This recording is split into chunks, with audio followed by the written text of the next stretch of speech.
Who can say where the road goes, where the day flows? Only time.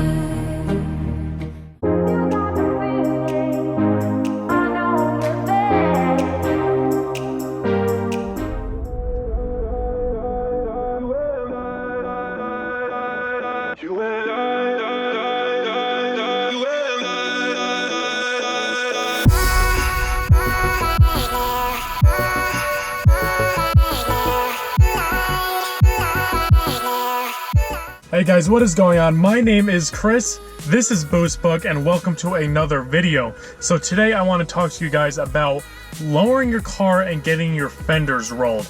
Because you could make the big mistake of not rolling your fenders, and then it could, really cause a lot of issues. And hopefully you will learn from my mistake, costly mistake that is. So as you know, a couple of weeks back, I lowered the car with Bilstein shocks and H&R sports springs. Lowered the car really nice. And then I also had the VMR 710s with the Bridgestone Potenza RE70R set up onto the car. Now everywhere I read, they said, you do not need to get your fenders rolled. I promise you don't, especially not with VMR 710s. You're perfect.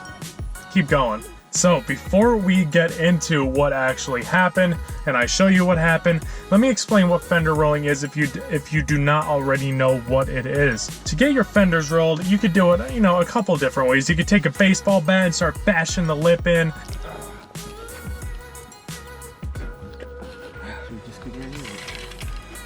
And you could take pliers and just, kill your fender with it. You could take a telephone book, jack your car up, put it on the tire, drop it back down, rip your whole fender off, and then your fender's rolled. Obviously, you do not want to do it like that.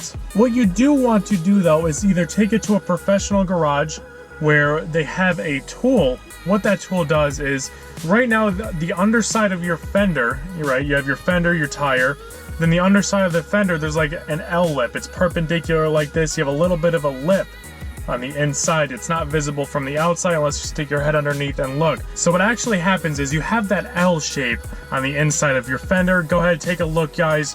Go outside your cars, take a look under it. You'll see that lip that's facing out.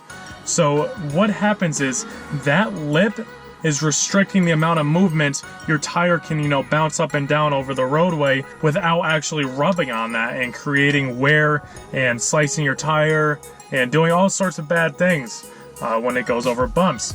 So that's where fender rolling comes into play.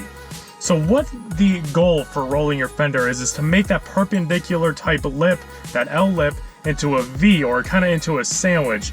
So you're going to take that special tool that you get either offline or you go and pay it and have a technician do it for you.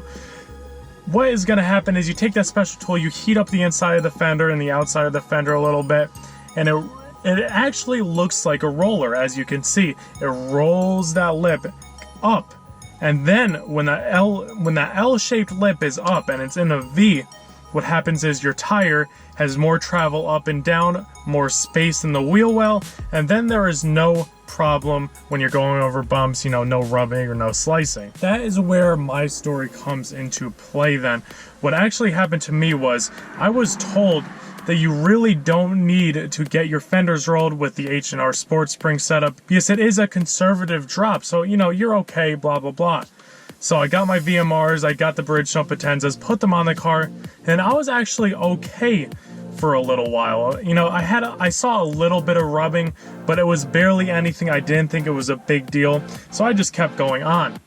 Now, 4 weeks later, I guess my spring set a little bit more, and I actually went over a bump on the highway, and that lip went right into the side of my driver's side front tire and just completely sliced it in multiple different spots, making that brand new Bridgestone Potenza $250 tire not usable. At least if you're crazy or, suicide note, then you could use it and go 120 miles an hour, which you do not want to do. So it is essential to make sure you are rolling your fenders if you do get your car lowered, because you don't want, a big headache and a big expensive cost go around. Just do it right the first time. And I always say that, and I actually took a chance this time, and look what happened.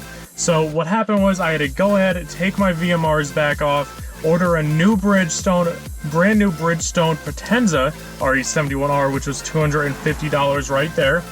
Get my fenders rolled for $180 right there.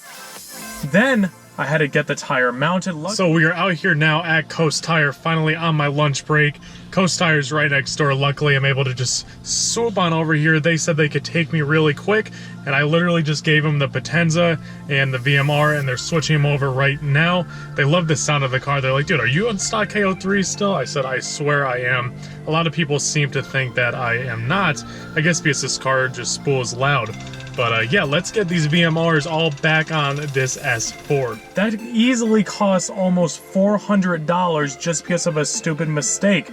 Now, of course, you can go and buy the Fender Roller, I believe they're 60 bucks online.